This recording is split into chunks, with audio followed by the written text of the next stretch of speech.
이번 시간에는 시대별 이스라엘 주요 역사 개념 정리 시리즈 네 번째 시간 가인과 아벨에 대해서 함께 말씀을 나눠보도록 하겠습니다. 먼저 기도드리겠습니다. 고맙고 감사하신 사랑의 하나님 아버지, 저희들에게 크신 은혜를 베풀어 주시어서 아버지 하나님 앞에 나와 예배할 수 있게 하여 주심에 감사를 드립니다. 아버지 하나님 또한 무엇보다도 저희를 또한 죄악 가운데 죽을 수밖에 없었던 저희들을 독생자 예수 그리스도의 십자가의 피 흘리심을 통하여 저희들에게 또한 저희들의 모든 죄를 사하여 주시고 저희들을 구원의 길로 인도하여 주심에 감사를 드립니다. 아버지 하나님, 그럼에도 저희들이 아직까지 또한 육신의 생각 가운데 어리석은 자가 되어서 하나님의 그 뜻을 온전히 깨닫지 못함을 용서하여 주시옵시고 속히 저희들이 하나님의 그 크신 뜻을 깨달아 온전히 주님의 뜻대로 순종하는 삶을 살게 하여 주시어서 우리의 삶이 기쁨의 삶, 평강의 삶, 형통한 삶, 건강한 삶을 통하여서 또한 그 삶을 통하여 하나님 복음으로 전파될 수 있도록 인도하여 주시옵소서. 아버지 하나님, 또한 말씀을 전하는 저에게 성령 충만함을 허락하여 주시고 또한 말씀을 듣는 모든 이들에게 깨닫는 마음과 보는 눈과 듣는 귀를 허락하여 주시옵소서. 아버지 하나님, 이 시간 드려지는 예배가 하나님이 기뻐 받으시는 예배가 되게 하여 주시고 오직 하나님께만 영광을 올려드리는 귀한 시간 되게 하여 주시옵소서. 모든 것 주님께 맡기오며 예수님의 이름으로 기도하옵나이다. 아멘.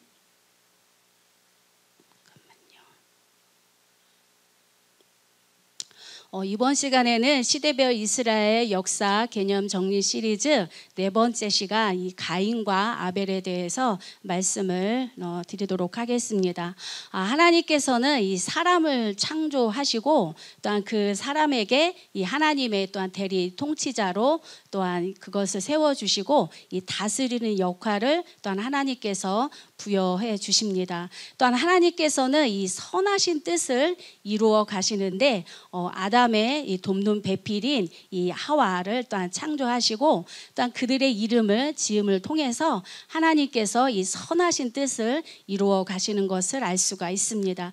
그러나 첫사람 이 아담의 범죄로 인하여서 이제 하나님의 질서가 깨지고 관계가 깨지고 통치가 깨지게 되고 또 이제 아담은 죽어야 했습니다. 그러나 하나님께서 크신 은혜를 베푸셔서 이제 사람을 구원한 그런 복음을 또한 선포하심을 또한 알 수가 있습니다. 이렇게 하나님의 질서가 깨지고 또한 관계가 깨지고 이 통치가 깨진 아담과 하와의 그 삶이 어떠했는지를 또한 한번 알아보도록 하겠습니다. 이렇게 하나님의 그러한 이 관계가 결렬된 이 아담과 하와의 제 첫 번째 대가는 수고하는 것이었습니다. 그래서 창세기 3장 16절 17절 말씀을 통해서 이 하와에게는 임신하는 고통을 그리고 이 아담에게는 평생의 땀을 흘려서 수고하여야만이 그 소산을 먹을 수가 있었습니다. 정말 하나님께서 부여해 주신 이 신성한 의무인 노동은 하나님께서 부여해 주신 이 신성한 의무인 노동은 이제 죄를 짓기 전에는 수고하지 않아도 되는 노동이었습니다. 그래서 하나님께서 창조하신 모든 것들을 다스리면서 그것을 식물을 과일을 그냥 따먹기만 해도 됐던 것입니다. 그런데 이렇게 죄를 지음으로 인해서 그야말로 정말 수고하는 그러한 노동을 할 수밖에 없었음을 이 아담과 하와의 이 삶을 통해서 알 수가 있었습니다. 근데 우리가 잘 아는 것처럼 이 에레미야 예가 3장 33절 말씀을 통해서 보면 하나님께서는 인생들이 고생하며 근심하는 것이 이 하나님의 본심이 아니시다라고 말씀을 하고 있습니다. 그렇기 때문에 우리가 그러한 고통 가운데 또한 근심 가운데 살아가고 있다라는 것은 바로 우리가 이 아담과 하와처럼 이 죄의 값으로 인한 이 징계인 것을 알 수가 있습니다. 그래서 이 아담은 죄를 지음으로 인해서 죽음을 맞이해야 했습니다. 그런데 하나님께서는 이 죽음 대신 이 징계를 또한 내리시는 것을 볼 수가 있습니다. 그래서 이 죽음에서 징계로 유보하신 것을 볼 수가 있습니다. 그러면 하나님께서 이 징계를 하셨다라고 하니까 우리는 그것을 그냥 벌을 내리셨다. 그래서 이 아담과 하와는 벌을 받음으로 인해서 끝. 그것이 아니라는 것이죠. 바로 하나님께서 이렇게 징계하신다라는 것은 이 훈육의 차원인 것입니다. 그래서 이 징계하심을 통해서 다시 이 하나님을 찾으라는 하나님의 그 신호인 것입니다. 그렇기 때문에 이 아담과 하와처럼 하나님의 징계 또한 우리들에게 그런 고난과 또한 괴로움이 왔을 때 이때가 하나님을 찾으라는 신호이구나라고 하면서 속히 하나님을 찾고 이 하나님의 그 보호하심과 인도하심 가운데 이 살아야 하는 것임을 또한 여기서 알 수 있습니다. 이렇게 죄의 결과 두 번째는 바로 이 영이 죽게 되는 것입니다. 그런데 창세기 2장 17절 말씀을 보게 되면 그냥 문자 그대로 보게 되면 이 하나님께서는 선악을 알게 하는 나무의 열매를 먹게 되는 날에는 반드시 죽으리라라고 하셨는데 어떻게 영적으로 죽었다라고 그렇게 말을 할 수가 있냐라는 것이죠. 그런데 우리가 그것을 그 아담과 하와의 그 행동을 통해서 그것을 알 수가 있습니다. 바로 이 하나님과의 정상적인 이 관계가 끝났다라는 것을 이 아담과 하와의 이 행동을 통해서 그것을 알 수가 있습니다. 이렇게 범죄한 후에 이 아담과 하와는 이제 눈이 밝아져서 이 자신들의 벗은 것을 부끄러움을 알게 되고 또 하나님을 두려워하여서 이 숨게 되는 것을 볼 수가 있습니다. 그러니까 이렇게 하나님과의 정상적인 관계가 끝나게 된 이후에 이 아담과 하와의 행동을 통해서 바로 이 하나님의 이 관계가 끊어진 것은 바로 이 영으로 죽었다라는 것을 알 수가 있습니다. 그리고 이 하나님의 임재가 있는 이 에덴 동산에서 이 아담과 하와가 쫓겨나게 되잖아요. 바로 왜 하나님의 임재가 있는 곳이 에덴 동산이냐면 이 에덴 동산에 있는 것을 통해서 우리가 알 수가 있습니다. 에덴 동산에는 생명나무 또한 금 또한 지성소에 이 또한 쓰이는 이 보석들이 있는 것을 통해서 우리가 그것을 알 수가 있습니다. 우리가 지성소 하면 딱 떠오르는 게 뭐죠? 하나님의 임재의 장소인 거죠. 그래서 이스라엘 백성들이 하나님을 만나는 곳이 바로 지성소라면 이 아담과 하와가 이 하나님을 만날 수 있고 하나님의 임재가 있는 곳이 바로 이 에덴 동산이라는 것을 통해서 알 수가 있습니다. 그런데 이렇게 이 아담과 하와가 이런 하나님의 임재가 있는 곳인 그 에덴 동산에서 쫓겨남을 통해서 이 하나님의 그 인도하심을 또 이들이 누리지 못하는 것을 볼 수가 있습니다. 그래서 이 아담과 하와는 당장 육체가 죽진 않았지만 이 영으로 죽었다라는 것을 알 수가 있습니다. 그리고 세 번째 죄의 결과는 육체적인 죽음이 찾아오게 됩니다. 그 말씀이 바로 창세기 3장 17절에서 그것을 알 수가 있습니다. 하나님께서 이 아담에게 말씀을 하시는 거죠. 그래서 아담 너로 말미암아 저주를 받고 너는 내 평생에 수고하여야 그 소산을 먹으리라. 여기서 이 내 평생에는 사람이 태어나고 이 죽는 그 기간을 말하는 거죠. 그래서 내 평생에는 바로 종신토록과 같은 말인 것입니다. 그래서 이렇게 이런 이 아담과 하와가 에덴 동산에 있을 때는 이 생명나무가 있었기 때문에 영원한 생명을 누릴 수 있었지만 이렇게 에덴 동산에서 쫓겨남을 통해서 이제 그들에게 수명의 이 한계가 오게 된다라는 것을 알 수가 있습니다. 그래서 곧 사람의 인생에 이 죽음이 들어오게 되는 것을 또한 볼 수가 있습니다.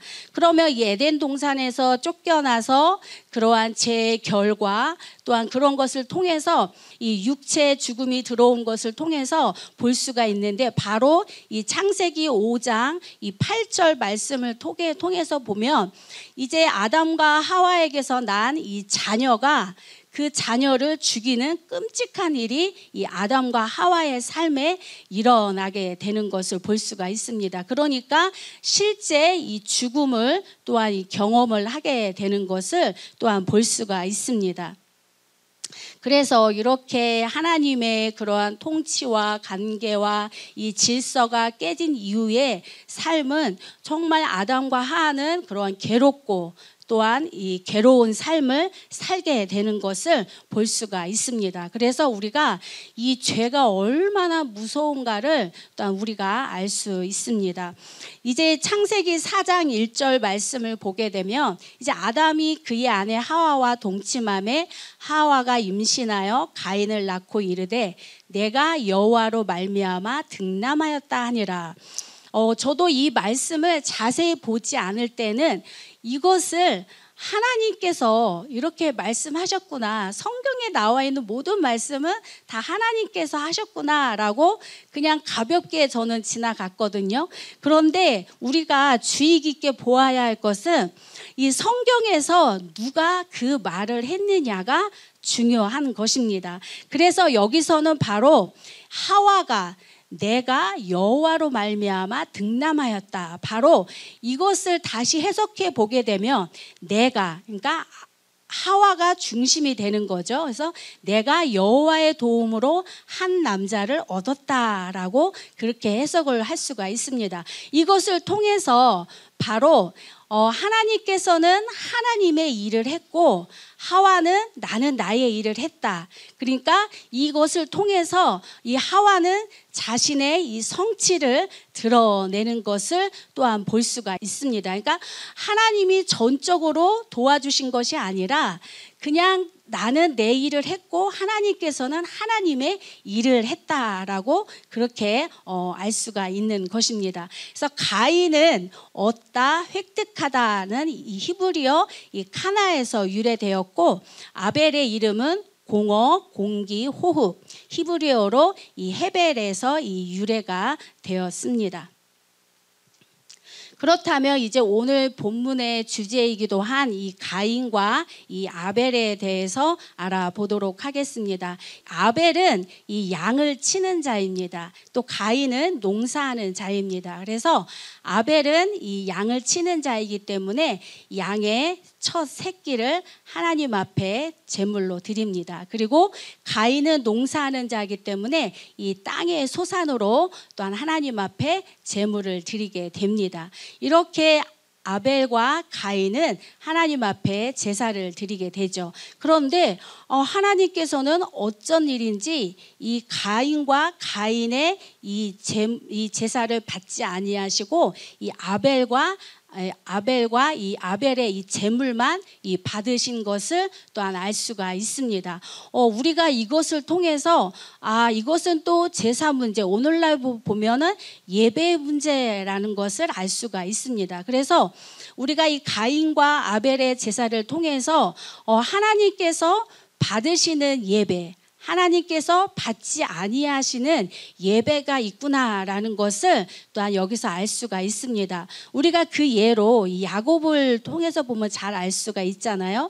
이제 야곱이 하나님께서 그 모든 어려움을 다 이겨낸 후에 하나님께서 야곱에게 베델로 가라 했지만 이 야곱은 이 자신이 좋은 곳인 이 요단 동편 숫곳에서 약 10년 동안 머물게 됩니다. 그런데 거기에서 10년 동안 머물면서 자신은 제사를 열심히 드려요. 그런데 하나님께서는 그 제사를 받지 않으십니다. 왜냐하면 하나님께서 원하시는 장소가 아니었기 때문이죠. 그래서 하나님께서는 이렇게 어쩔 수 없이 야곱이 결국은 하나님의 징계를 통해서 결국은 하나님이 원하시는 베델로 갈 수밖에 없게 하시죠. 그래서 그 징계로, 이 불순종의 징계로 그 외동딸 디나가 이 세겜에서 험한 꼴을 당하는 것을 또한 우리가 알 수가 있었죠. 또 이 북이스라엘의 이 여로보암 왕은 이 하나님의 이 명령대로 제사를 드리지 않죠. 바로 이 제사장을 일반인으로 제정합니다. 그리고 단과 베델에 이 금송아지 신상을 만들어서 이 백성들에게 거기에서 제사를 지내게 하죠. 그리고 절기도 자기 마음대로 새로 제정을 하게 됩니다.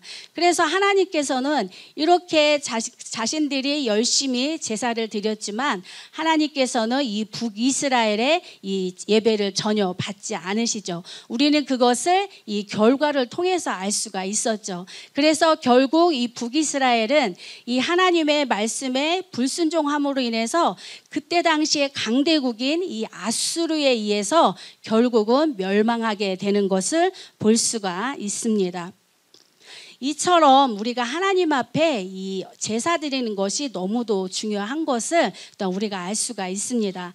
저희 선화목자교회에서는 뭐 어떤 특별한 크게 기도를 뭐 해주거나 뭐 그런 것이 아님에도 불구하고 성실히 예배를 드리는 중에 뭐 병원에서도 불가능하다고 했던 이 어깨 통증, 또 오랜 또 만성 피로, 또한 심한 두통, 또한 시력 저하, 또한 심한 당뇨병이 있었던 분들이 치유함을 받음을 또한 저희들이 체험을 하게 됩니다. 그리고 10년 동안 뭐 국가고시에서 불합격했던 청년이 성실하게 예배를 드렸더니 단번에 또한 시험에 또 합격을 하게 되고 정말 어렵다고 하는 그 임용고시를 단번에 그것도 상위 2%대 합격을 하는 것을 또한 우리가 체험을 하게 됐죠. 그리고 또한 지독한 또 게임 중독자였던 청년이 또 이 서울의 또한 명문 신학교인 또 총신대에 또한 입학을 하게 되고 성실하게 또 하나님의 뜻대로 살게 되니까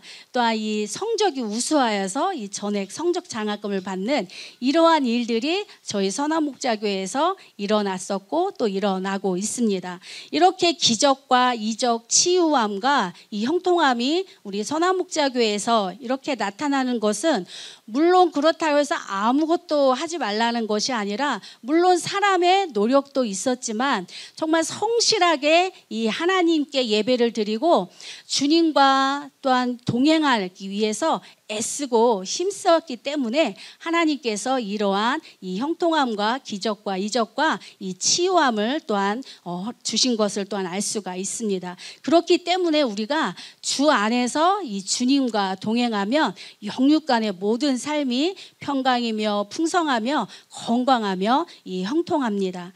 그렇다면 왜 하나님께서는 이 가인의 제사를 받지 않으셨을까요? 우리는 그것을 히브리서 11장 4절을 통해서 알 수가 있습니다. 믿음으로 아벨은 가인보다 더 나은 제사를 하나님께 드림으로 의로운 자라 하시는 증거를 얻었으니 바로 그 예물에 대하여 증언하심이라 라고 이 말씀을 하고 있습니다. 그래서 이것을 통해서 바로 이 하나님이 이 아벨의 이 제사를 받으신 것은 바로 예물로 인한 것을 알 수가 있습니다. 그런데 그 예물을 우리가 또 이 히브리서 9장 22절 말씀을 보니까 율법을 따라 거의 모든 물건이 피로써 정결하게 되나니 피 흘림이 없은즉 사함이 없느니라. 그러니까 이 말씀을 가지고 아벨의 이 제사는 피 흘림이 있었고 이 가인의 제사는 피 흘림이 없어서 하나님께서 받으시지 않으셨구나라고 그렇게 주장을 하는 것을 볼 수가 있습니다.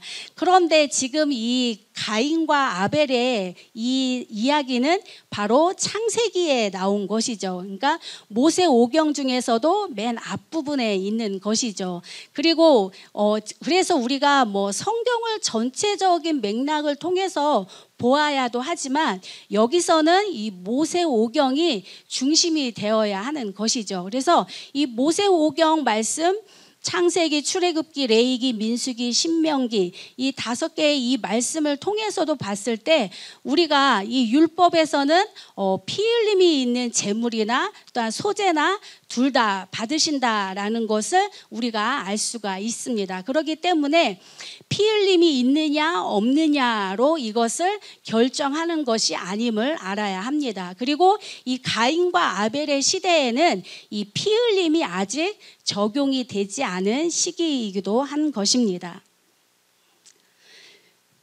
그래서 우리가 여기서 이 집중해서 눈여겨서 보아야 할 것은 바로 하나님께서는 제물만 또 예배자만 이게 중요하게 여기는 것이 아니라 바로 이 창세기 4장 4절 말씀을 통해서 이 아벨과 그의 제물, 가인과 그의 제물 이것을 통해서 하나님께서는 바로 예배를 드리는 제사를 드리는 바로 그 당사자와 또 이 예물이 하나인 것임을 또한 알 수가 있습니다.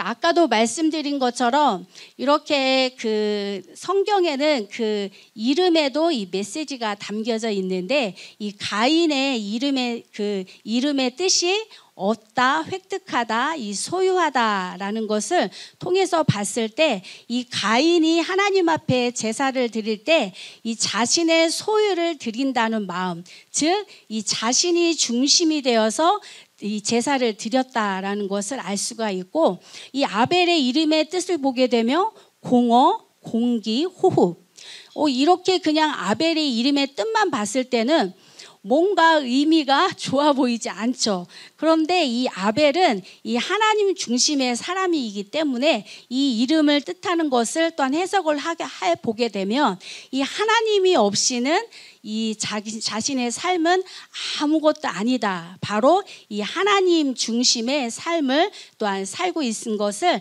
이 아벨의 이름을 통해서 알 수가 있습니다. 또한 우리가 제물을 통해서 알 수가 있는데 이 아벨은 양치는 자라고 했죠. 그렇기 때문에 이 아벨은 자기의 그 짐승 중에서 가장 좋은 것, 첫 새끼와 가장 좋은 부분인 기름을 하나님 앞에 이 제사할 때 드린 것입니다. 또 가인은 이제 그 농사하는 자이기 때문에 땅에 있는 그 소산을 드렸는데 바로 이 가인은 땅의 첫 소산, 히브리어로 비쿠름이 아닌 그냥 땅의 소산, 이 히브리어로 페리 이것을 또한 드린 것임을 또한 알 수가 있습니다.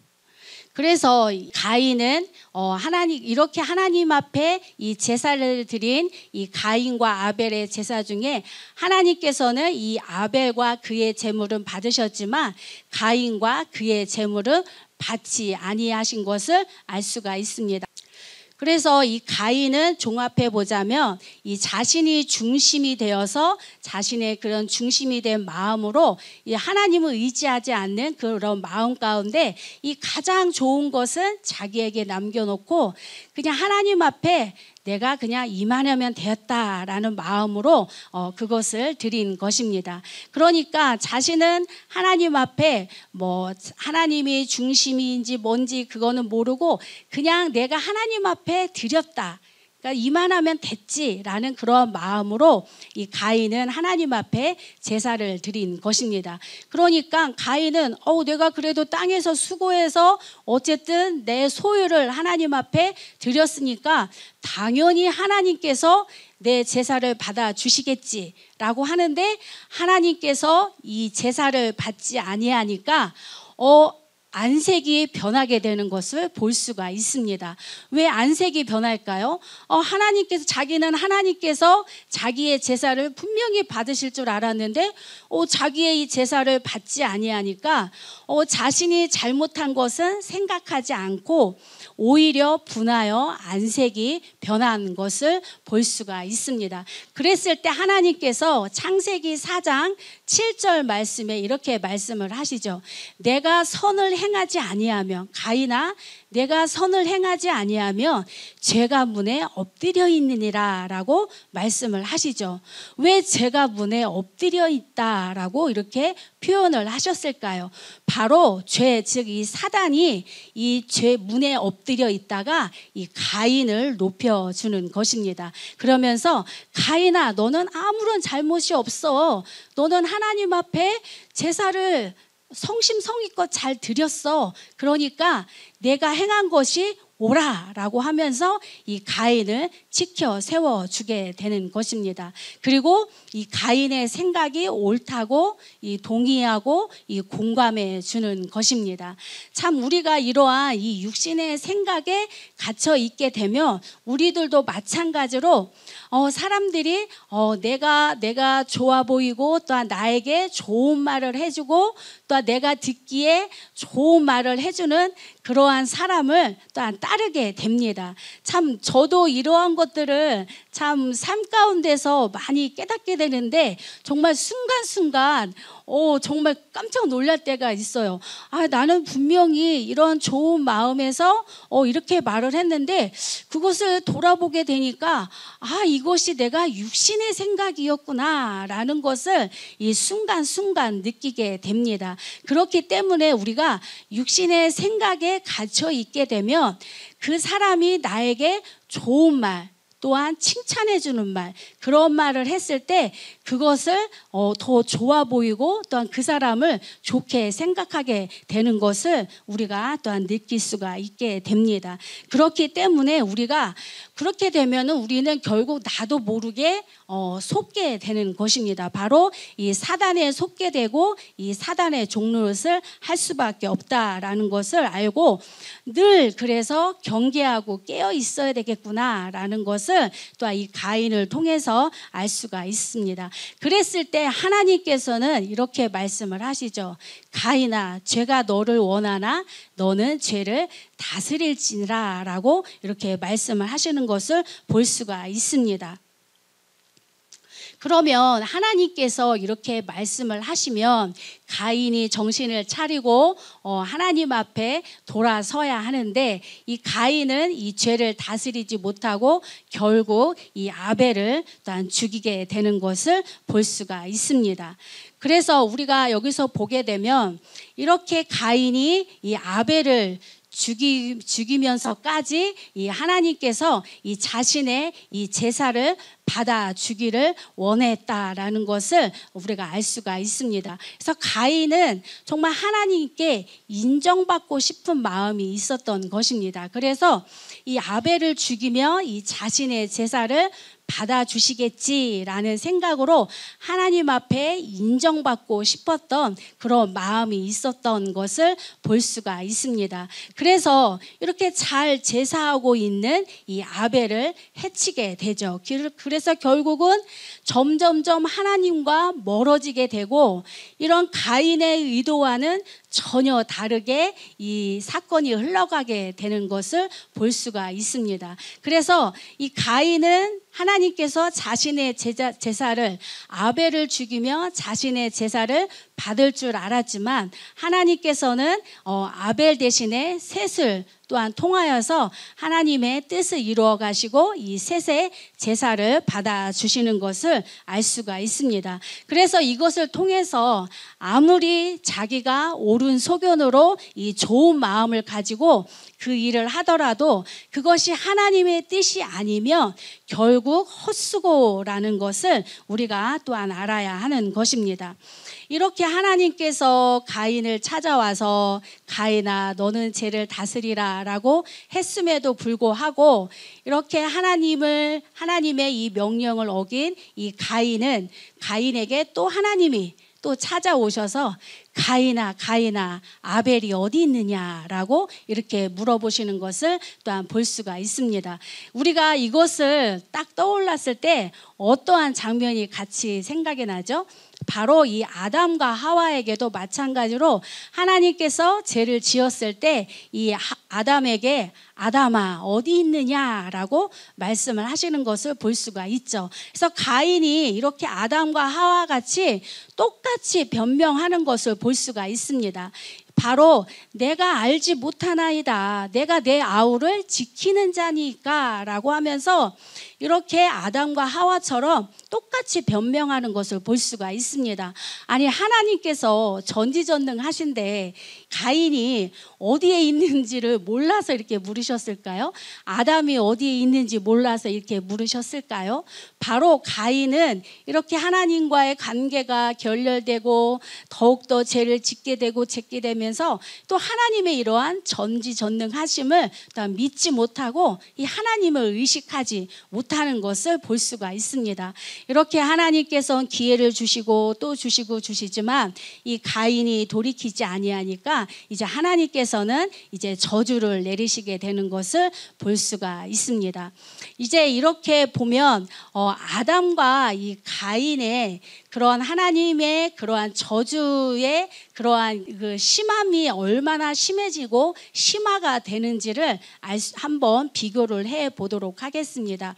이 아담은 이제 이 범죄함을 통해서 에덴 동산에서 쫓겨나서 에덴 동편에 정착을 합니다. 그렇지만 이 가인은 아담과는 다르게 정착지가 없이 유리하며 방랑하는 자가 되게 됩니다. 그리고 이 아담은 이제 죄의 결과로 인해서 땀을 흘려 수고를 하지만 그때 당시에는 땅에 효력이 있었죠. 그렇지만 이 가인은 아무리 자기가 수고하고 애써도 이 땅이 효력을 발휘하지 못하게 되니까 그 소산을 얻지를 못하게 됩니다. 또한 아담은 이 에덴 동산에서 쫓겨남으로 인해서 이 생명나무에서 분리가 되지만 이 가인은 늘 이 죽음의 위험에 직면하게 됩니다. 이렇게 사람이 그냥 일평생 살면서 늘 사람이 그런 생각을 할까요? 내가 언제 죽지? 난 몇 세에 죽지? 그렇게 하지 않잖아요. 그런데 늘 삶에서 늘 죽음의 위험에 직면한다고 생각을 해보세요. 얼마나 괴롭고 고통스러운지를 또한 알 수가 있습니다. 바로 이 가인의 이 삶이 이렇게 된 것임을 또한 알 수가 있습니다.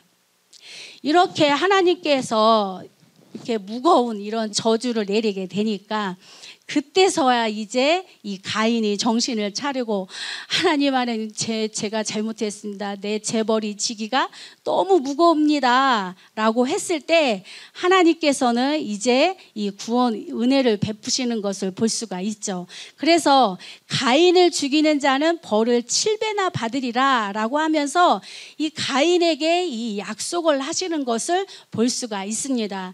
참 여기에서 하나님의 그 사랑을 느낄 수가 있는데 이 하나님께서는 이 죄인의 호소도 외면하지 않는다라는 것을 알 수가 있습니다. 그래서 그 생명까지도 귀하게 여김을 또한 알 수가 있습니다. 그래서 우리가 정말 하나님 앞에 징계를 당해서 고통과 괴로움 가운데 있을지라도 다시금 하나님 앞에 돌이킬 때 하나님께서는 이렇게 또한 죄인의 호소도 외면하지 아니하시고 또한 생명까지도 귀하게 여기시는 것을 볼 수가 있습니다. 그렇다고 해서 하나님께서 이 가인에게 내린 이 저주가 없어지는 것은 아니죠.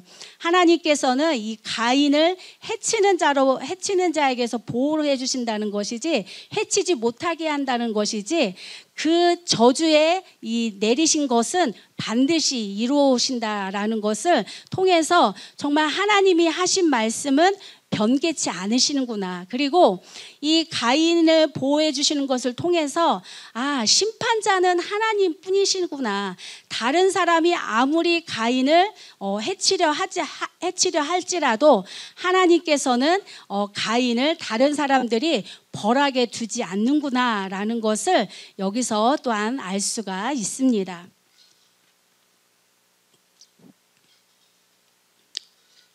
그렇기 때문에 우리가 정말 이러한 징계를 받았을 때 속히 돌이켜서 우리가 그 심판에까지 이르지 않아야 되는 것을 여기서 알 수가 있습니다. 이렇게 하나님께서 약속하시고 보호해 주시겠다라고 했음에도 불구하고 이 가인은 하나님을 떠나서 에덴 동쪽 이 놋 땅에 거주하게 됩니다. 놋 땅에 거주하게 됐다라는 것은 또한 이 가인이 여호와 앞을 떠나서 에덴 동쪽으로 갔다라고 하는 것은 하나님으로부터 점점점 멀어진다라는 것이죠. 그리고 이 놋 땅에 거주했다고 하는데 바로 이 놋 땅은 이 방랑자를 의미합니다. 그런데 그 다음 말씀이 17절 말씀을 창세기 4장 17절 말씀을 보게 되니까 이 하나님이 말씀하신 것과 또한 상충이 돼요. 왜냐하면 이제 그 가인이 아내와 동침해서 에녹을 낳게 되고 바로 이 가인이 그 아들의 이름을 따서 에녹이란 성을 쌓게 됩니다. 그러니까 하나님께서 너는 그 동쪽 놋 땅에서 거주한 그러니까 방랑자의 삶을 살게 되는 것을 여기서 알게 되는데 17절에 보니까 전혀 이 방랑자 생활이 아닌 것처럼 보이게 되죠. 이것은 바로 하나님이 보시기에는 이 가인이 육적 방랑 생활이 아닌 것 같지만 하나님이 보실 때는 영적으로 이 방랑자 생활을 한다라는 것을 여기서 알 수가 있게 되는 것입니다. 그리고 이렇게 가인이 하나님께서 보호해 주시겠다라고 했음에도 불구하고 이 에녹성을 쌓는 것은 이 성을 왜 쌓아요? 자신을 보호하기 위해서 쌓는 거잖아요. 그러니까 이 가인이 그 성을 쌓느냐고 또 얼마나 또 수고를 했겠어요. 참 하나님의 그 뜻대로 살지 않게 되면 이렇게 헛수고를 하게 되는 것을 또 우리가 가인을 통해서 알 수가 있습니다. 이 헛수고 하니까 저희 선화목자교에서 제가 체험한 것을 잠깐 간단하게 말씀을 드리고 이제 말씀을 정리하도록 하겠습니다. 저희 선화목자교에 많은 그 목회자도 오셨었고 또 선지 후보생 전도사 강도사님도 오셨었고 그렇게 오셨었는데 이상하게 저희 선화목자교회는 그러한 그 전도사님이라든가 목사님들 그분들에게 어떠한 그러한 그 어려움 경제적으로 어려움이 왔을 때 그분에게 미리 말하기도 전에 이미 하나님께서 그분을 도울 수 있는 그러한 경제적인 것을 미리 준비해 두시는 것을 제가 많이 체험을 하고 경험을 했었죠. 그래서 어떤 또 전도사님은 빚으로 허덕여서 또 그것을 갚기 위해서 또 교회에 도움을 요청했을 때 또 김바을 목사님께서 예를 들어서 3일 동안 금식을 해라 하니까 그분은 저는 당뇨가 있어서 금식 못합니다 해서 결국 돌아가고 또 어떤 분은 또 그분이 그런 남의 집에서 남의 일을 하고 그래서 그 일 하기 너무 하기 싫어요. 그래서 저는 신학을 하고 싶습니다. 그래서 온전히 하나님의 전일 사역을 하고 싶습니다라고 했던 그 집사님도 마찬가지로 그 집사님이 정말 그 1년 동안 그 생활할 수 있는 그 또한 경제적인 것을 또한 다 해결해 주실 수 있도록 하나님께서 다 준비를 해 놓으셨는데 그분이 그러한 하나님의 그 은혜를 또한 발로 차버리고 결국은 그것이 다른 분에게 가는 이러한 일들이 참 많이 있었어요. 또 어떤 분은 정말 그분이 또 하나님을 열심히 쫓고 또 훈련을 또한 잘 받으면 또 그분에게도 그분이 필요한 것을 또한 다 허락해 주시려고 이미 마음을 먹었는데 또 그분이 그것을 또한 도달하지 못해서 결국은 또 그것이 또 없어지게 되고 이러한 일들이 참 저희 선화목자교회에서 많이 일어났었습니다. 그렇기 때문에 우리가 정말 이 가인처럼 하나님의 그런 보호하심을 떠나서 자기가 아무리 애를 쓰고 힘을 써서 하려고 하여도 결국은 이 헛수고라는 것을 우리가 또한 이러한 가인의 삶을 통해서 알 수가 있습니다. 그래서 가인이 이렇게 힘쓰고 애써서 삶을 살았지만 결국은 이 가인이 한 일은 아무 의미 없는 일인 것임을 또한 우리가 알 수가 있습니다. 이제 말씀을 마치도록 하겠습니다. 이 아담과 하와는 이 범죄 이후에 매우 힘든 삶을 살게 되는 것을 또한 보게 됩니다. 그런데 그것이 또 후손인 이 가인으로 가면 갈수록 이 더욱더 심해지는 것을 볼 수가 있었죠. 이 아담과 하와가 선악과를 먹는 죄를 범했다면 이것이 이 후손인 가인에 가서는 이 형제를 죽이는 이 죄까지 이르게 된다라는 것을 알 수가 있습니다. 그래서 우리가 또 아담과 또 이 가인의 그러한 또 이 징계 또한 그러한 그 심화가 되는 것도 또한 죄가 심화되는 것을 통해서 이 저주 또한 이 발전하게 된다라는 것을 우리가 함께 알 수가 있었습니다. 그래서 이 죄는 심화된다라는 것을 우리가 알아야 하는 것입니다. 정말 우리가 별것 아닌 그 죄라고 생각했던 것을 우리가 돌이키지 아니하고 계속 이 죄 가운데 거하게 되면 결국은 하나님과의 관계가 깨지게 되고 이 하나님과 동행하지 않게 되면 결국은 더더욱 이게 죄가 심화가 되어서 결국은 하나님의 큰 저주 가운데 하나님의 징계 가운데 결국 아무런 의미 없는 삶을 살아가게 됨을 통해서 우리 또한 이러한 죄를 짓지 아니하도록 그 죄를 다스릴 수 있는 저희들이 되어야 하겠습니다. 그래서 무엇보다도 중요한 것은 우리가 하나님의 이 뜻을 바로 깨달아서 이 하나님과 온전히 동행함으로 저와 모든 분들이 이 하나님의 그 크신 그런 보호하심과 인도하심 가운데 살아가시기를 간절히 소망합니다. 주 안에서 주님과 동행하며 영육 간의 모든 삶이 형통합니다. 자녀 문제도 경제 문제도 건강 문제도 고질병도 우울증도 만성질환도 이 공황장애도 취업 문제도 시험 문제도 직장 생활도 환경 문제도 사이비에 빠진 자녀 문제도 주 안에서 주님과 동행하며 영육 간의 평강이면서 풍성하면서 건강하면서 형통합니다. 다음은 이스라엘 구약 역사 개념 정리 시리즈 5번째 가인의 계보입니다. 예수님께서 가르쳐 주신 기도로 예배를 마치도록 하겠습니다.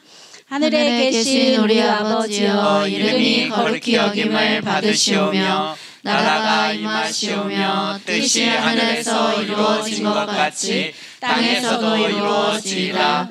오늘 우리에게 일용할 양식을 주시옵고 우리가 우리에게 죄 지은 자를 사하여 준 것 같이 우리의 죄를 사하여 주시옵고 우리를 시험에 들게 하지 마시옵고 다만 악에서 구하시옵소서. 나라와 권세와 영광이 아버지께 영원히 있사옵나이다. 아멘.